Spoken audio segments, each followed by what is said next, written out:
إن الحمد لله نحمده ونستعينه ونستغفره ونعوذ بالله من شرور أنفسنا ومن سيئات أعمالنا من يهده الله فلا مضل له ومن يضلل فلا هادي له وأشهد أن لا إله إلا الله وحده لا شريك له وأشهد أن محمدًا عبده ورسوله أرسله بالحق بشيرا ونذيرا أما بعد فإن خير الحديث كتاب الله وخير الهدي هدي محمد صلى الله عليه وسلم وشر الأمور محدثاتها وكل محدثة بدعة وكل بدعة ضلالة وكل ضلالة في النار.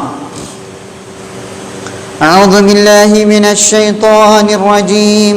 يا أيها الذين آمنوا اتقوا الله حق تقاته ولا تموتن إلا وأنتم مسلمون. يا أيها الناس اتقوا ربكم الذي خلقكم من نفس واحدة وخلق منها زوجها وبث منهما رجالا كثيرا ونساء واتقوا الله الذي تساءلون به والأرحام إن الله كان عليكم رقيبا. يا أيها الذين آمنوا اتقوا الله وقولوا قولا سديدا يصلح لكم أعمالكم ويغفر لكم ذنوبكم ومن يطع الله ورسوله فقد فاز فوزا عظيما. وقال الله تبارك وتعالى في موضع آخر: يا أيها الذين آمنوا أطيعوا الله وأطيعوا الرسول ولا تبطلوا أعمالكم. رب اشرح لي صدري ويسر لي أمري واحلل عقدة من لساني يفقه قولي. برادران اسلام، معزز سامعین، حاضرین جمعہ، اللہ تبارک و تعالیٰ کی حمد و ثنا، عظمتوں کی بڑائی اور بزرگی، اور پیارے حبیب سرور کونین سید الثقلین جناب احمد مجتبی محمد مصطفیٰ صلی اللہ علیہ وسلم کی ذات گرامی پر لاکھوں کروڑوں درود و سلام کے بعد آج کے خطبہ جمعہ کے اندر واجب الاتباع کون کے موضوع پر لب کشائی کرنے کی سعادت حاصل کروں گا. اللہ تبارک و تعالیٰ سے دعا ہے کہ الہ العالمین تو مجھے اور آپ سب کو کہنے سننے سے کہیں زیادہ اس پہ عمل کرنے کی توفیق عطا فرما، آمین. پیارے بھائیوں، خطبہ مسنونہ کے بعد میں نے قرآن مجید کی ایک آیت کی تلاوت کی تھی. اللہ تعالیٰ ارشاد فرماتا ہے: یا ایھا الذین آمنوا، اے مومنو، اطیعوا اللہ و اطیعوا الرسول، اللہ تبارک و تعالیٰ کی اطاعت کرو اور رسول صلی اللہ علیہ وسلم کی بھی اتباع کرو. ولا تبطلوا اعمالکم، اور اپنے اعمال کو برباد مت کرو. اس آیت کریمہ کے اندر 3 چیزوں کا حکم دیا گیا ہے. نمبر 1، اللہ تبارک و تعالیٰ کی اطاعت کرنا. نمبر 2، رسول کی اتباع کرنا.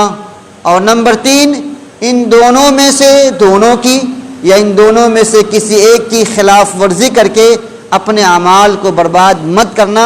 یہ 3 باتوں کی طرف تنبیہ کی گئی ہے.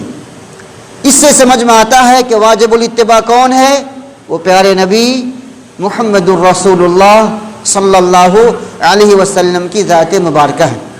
ہم مسلمانوں کا عقیدہ ہے کہ جیسے اللہ تبارک و تعالیٰ کے علاوہ کوئی الہ نہیں، کوئی معبود حقیقی نہیں، عبادت کے قابل نہیں، ہمارا یہ بھی عقیدہ ہے کہ پیارے نبی محمد الرسول اللہ صلی اللہ علیہ وسلم کے علاوہ کوئی اور بھی انسان، چاہے وہ جتنا بڑا مرتبہ کو پہنچ جائے، جتنا بڑا اونچا ہو جائے، اطاعت یا اتباع کے قابل نہیں ہو سکتا.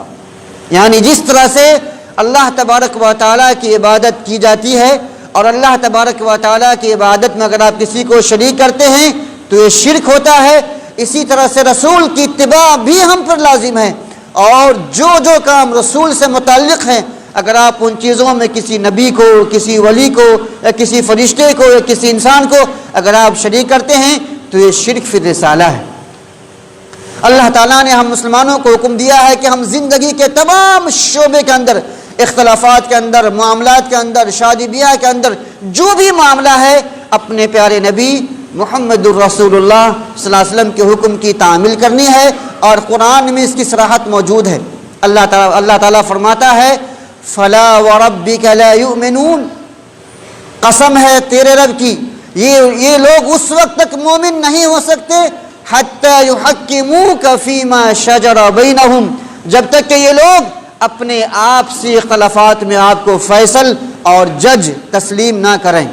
غور کیجیے گا، جب تک ہم لوگ اپنے آپسی معاملات کے اندر، اپنے اختلافات کے اندر اگر نبی کو اپنا جج اور اپنا فیصل تسلیم نہیں کرتے تب تک ہم لوگ مومن نہیں ہو سکتے۔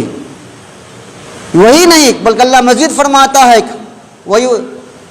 فَلَا وَرَبِّكَ لَا يُؤْمِنُونَ حَتَّى يُحَكِّمُوكَ فِي مَا شَجَرَ بَيْنَهُمْ ثُمَّ لَا يَجِدُوا فِي أَنفُسِهِمْ حَرَجًا مِّمَّا قَضَيْتَ، اور جو کچھ آپ نے فیصلہ کیا ہے اس فیصلے کے تعلق سے دل میں کوئی تکلیف نہ ہو، اسے بخوشی قبول کرنا ہے۔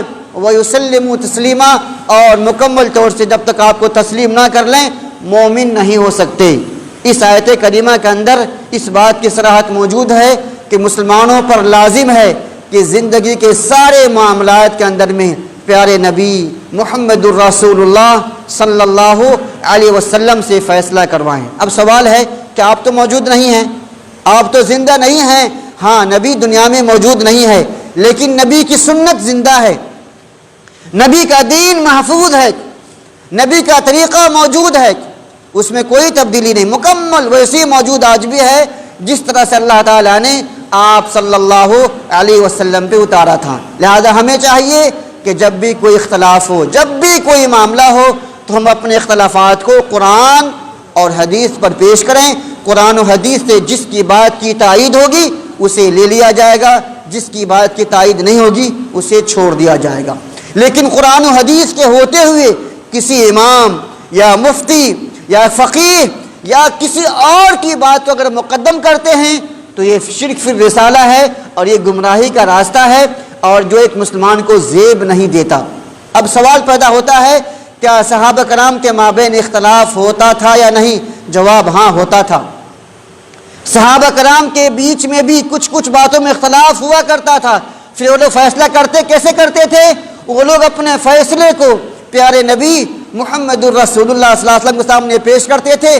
نبی جس کی تائید فرماتے اسے قبول کر لیتے اور کہتے کہ نہیں فلاں کی بات صحیح نہیں ہے، وہ آپ کی بات کو مان لیتا۔ یہی نہیں بلکہ آپ کی وفات کے بعد بھی صحابہ کرام نبی کریم صلی اللہ علیہ وسلم کے فرمان اور آپ کی حدیث کے مطابق فیصلہ کرتے رہے۔ میں دو موٹی سی مثالیں دینا چاہتا ہوں۔ جب نبی صلی اللہ علیہ وسلم کی وفات ہو جاتی ہے، وفات کے بعد سوال پیدا ہوتا ہے کہ آپ کو دفن کہاں کیا جائے، مکے میں، مدینے میں؟ اگر مدینے میں ہے تو مسجد نبی کے اندر یا بقیع کے اندر کہاں دفن کیا جائے؟ بہت سے لوگوں نے بہت سی باتیں کی۔ کچھ لوگوں نے کہا کہ مکہ چلو کیونکہ آپ مکہ میں پیدا ہوئے تھے، کچھ نے کہا نہیں آپ مدینہ آ گئے تھے، دفن مدینہ میں کیا جائے، کس نے کہا کہ نہیں بقیع میں دفن کریں گے۔ بہت سی باتیں ہوئیں۔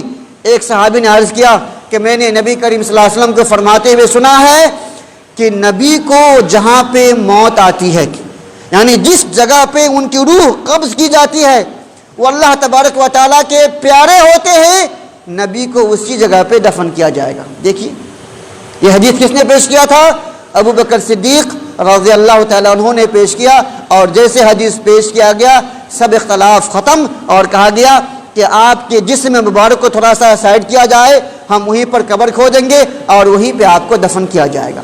جو اختلافات صحابہ کے اندر بھی تھا دوستو، لیکن حل کیسے کرتے تھے؟ میرا امام سب سے بڑا یہ نہیں کہتے تھے، میرا مسلک سب سے بڑا یہ نہیں کہتے تھے۔ کیا کہتے تھے؟ کہ جس کی بات کی تائید نبی سے ہو جائے وہ بات مانی جائے گی۔ اور آج ہمیں بھی چاہیے، آج مسلمان چار اماموں کے فرقوں میں بٹے ہوئے، یہ حنفی ہے، یہ شافعی ہے، یہ مالکی ہے، یہ حنبلی ہے، فلاں ہے۔ دوستو ہم سارے اماموں کا احترام اپنے سر پہ کرتے ہیں، اس میں کوئی شک نہیں۔ ہم گستاخ امام نہیں ہیں، ہم امام کا احترام کرتے ہیں، ہم ان کا احترام کرتے ہیں، ہم ان کی قدر کرتے ہیں۔ لیکن اگر امام کی کوئی بات اگر پیارے نبی صلی اللہ علیہ وسلم کی بات کے خلاف ہے پھر ہم اسے تسلیم نہیں کرتے۔ کیوں؟ میں آپ سے پوچھوں گا کہ امام افضل ہے یا نبی افضل ہے؟ آپ کہو کہ نبی افضل ہے۔ نبی کو تو اللہ نے امام بنایا، لیکن جو 4 امام ہیں یا اور باقی مفتی ہیں اسے ہم نے اور آپ نے امام بنایا۔ لہذا ہمیں چاہیے کہ دنیا میں جتنے بھی بڑے علماء ہیں، دین کے خادم ہیں، علماء ہیں، مفتی ہیں، ہم سب کا احترام کریں گے، لیکن جن کی بات کی تائید اگر نبی کی بات سے ہوگی وہ بات لے لی جائے گی، اور لیکن جن کی بات پیارے نبی کی بات کے خلاف ہوگی اسے چھوڑ دیا جائے گا، کیونکہ جب نبی سے مقابلہ ہو جائے گا تو ہم نبی کی ذات پہ اپنی جان قربان تو کر سکتے ہیں، لیکن نبی کی ذات پہ کسی اور کی بات کو مقدم نہیں کیا جا سکتا۔ یہ ہم مسلمانوں کا عقیدہ ہے دوستو۔ لہذا ہمیں چاہیے کہ اگر آپس میں اختلافات ہو جائے تو قرآن و حدیث کے مطابق فیصلہ کریں۔ ایک اور مثال لے لیجئے، آپ صلی اللہ علیہ وسلم کے وفات کے وقت میں ایک اختلاف یہ بھی پیدا ہوا کہ آپ کی قبر کیسی کھودی جائے، بیچ والی کھودی جائے یا بغلی کھودی جائے۔ کچھ لوگوں نے بہت سی باتیں کی، سمجھ رہے ہیں نا؟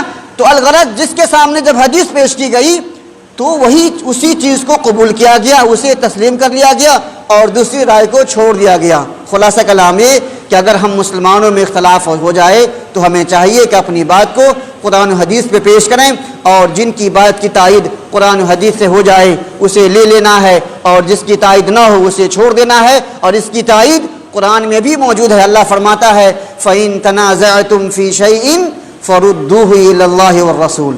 اے لوگو، اگر تم کسی مسئلے میں اختلاف کر لو تو تم اپنے اختلاف کو اللہ کی طرف لوٹا دو، رسول کی طرف لوٹا دو۔ اللہ کی طرف لوٹانے کا مطلب کیا ہے؟ قرآن پہ پیش کرو۔ رسول کی طرف لوٹانے کا مطلب کیا ہے؟ حدیث پہ پیش کرو۔ جس کی بات کی تائید قرآن و حدیث سے ہو جائے اسے سر آنکھوں پہ رکھو، اسے تسلیم کرو، اور جن کی بات کی تائید قرآن حدیث سے نہ ہو اسے چھوڑ دو، کیونکہ ہم مسلمانوں سے مطلوب ہے کہ ہم قرآن کی اتباع کریں، رسول کی پیروی کریں۔ اور اگر ہم نے قرآن کو چھوڑ دیا یا رسول کو چھوڑ دیا یا دونوں میں سے دونوں کو یا کسی ایک کو چھوڑ دیا تو پھر ہم گمراہی کے راستے پہ چلے جائیں گے، جو آج ہم مسلمانوں کی حالت ہے۔ آج ہم قرآن نہیں پڑھتے، آج ہم حدیث نہیں پڑھتے، صرف زبانی دعویٰ ہے کہ نبی سے محبت ہے، اللہ سے محبت ہے، حقیقت میں محبت نہیں ہے۔ ہمارے امام صاحب جو کہہ دیں، خواہ وہ صحیح کہے یا جھوٹ کہے، ہم اس کے پیچھے بھاگتے ہیں۔ ایسا نہیں کرنا ہے، بلکہ امام کی بات کی بھی آپ کو تحقیق کرنی ہے کہ امام نے جو کچھ کہا ہے کیا وہ صحیح کہا ہے کہ نہیں کہا۔ کیوں؟ کیونکہ اسی مسلک پہ، اسی فتویٰ پہ آپ کی دنیا بھی ہے اور آپ کی آخرت بھی ہے، آپ کی جنت بھی ہے، آپ کی جہنم بھی ہے۔ آپ کو معمولی گھڑی خریدنا ہے، آپ 10 دکانوں کا چکر لگاتے ہیں۔ آپ کو شادی بھی رشتہ کرنا ہے، کتنے لوگوں سے پوچھتے ہیں کہ ہمیں فلاں کے گھر میں شادی کرنا ہے، اس کی بیٹی کیسی ہے، اس کا اخلاق کیسا ہے، اس کا کریکٹر کیسا ہے، اس کا چال ڈھال کیسا ہے۔ آپ کیوں تحقیق کرتے ہو؟ تاکہ لڑکی ہمارے گھر میں ایسی آئے جو گھر کی ایک زینت بن جائے، گھر کے ماحول کو درست کرے۔ اگر وہ پہلے سے کریکٹر لوز ہے، بد چلن ہے، بد اخلاق ہے، تو خود بھی برباد ہوگی، پورے گھر کا ماحول برباد ہو جائے گا۔ تو معمولی شادی میں آپ اتنی تحقیق کرتے ہیں، گھڑی لینا اتنی تحقیق کرتے ہیں، یہاں تو دین کا معاملہ ہے۔ آپ کوشش کرو کہ دین کا جو بھی معاملہ ہو، اگر اس مسئلے پہ قرآن و حدیث کا اسٹامپ لگا ہوا ہے اسے قبول کر لینا۔ اگر نبی کا اسٹامپ نہیں ہے، میرے امام صاحب نے تو کہا ہے لیکن نبی کی طرف سے کوئی دلیل نہیں ہے، میرے مفتی نے تو فتویٰ دیا ہے لیکن حدیث میں کوئی ثبوت نہیں ہے، تو ایسی باتوں پہ عمل مت کرنا، کیونکہ یہی گمراہی کا ذریعہ ہے اور یہی گمراہی کا راستہ ہے۔ اللہ تبارک و تعالیٰ سے دعا ہے الہ العالمین تو ہمیں قرآن و حدیث پہ چلنے کی توفیق عطا فرما۔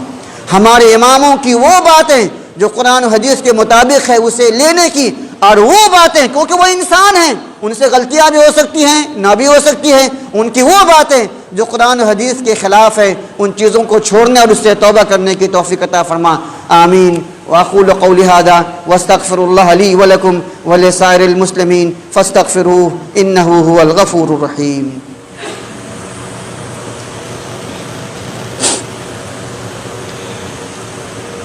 الحمد للہ وحدہ والصلاة والسلام على من لا نبی بعدہ وعلى آلہ وصحبہ اجمعین، اما بعد، ان اللہ وملائکتہ یصلون علی النبی يا أيها الذين آمنوا صلوا عليه وسلموا تسليما اللهم صل على محمد وعلى آل محمد كما صليت على إبراهيم وعلى آل إبراهيم إنك حميد مجيد اللهم بارك على محمد وعلى آل محمد كما باركت على إبراهيم وعلى آل إبراهيم إنك حميد مجيد وارض اللهم عن الخلفاء الراشدين وعن الصحابة أجمعين وعنا معهم بمنك وكرمك يا أكرم الأكرمين اللهم أعز الإسلام والمسلمين اللهم أعز الإسلام والمسلمين اللهم أعز الإسلام والمسلمين وأذل الشرك والمشركين اللهم انصر المجاهدين في كل مكان اللهم انصرهم في كل مكان ربنا آتنا في الدنيا حسنة وفي الآخرة حسنة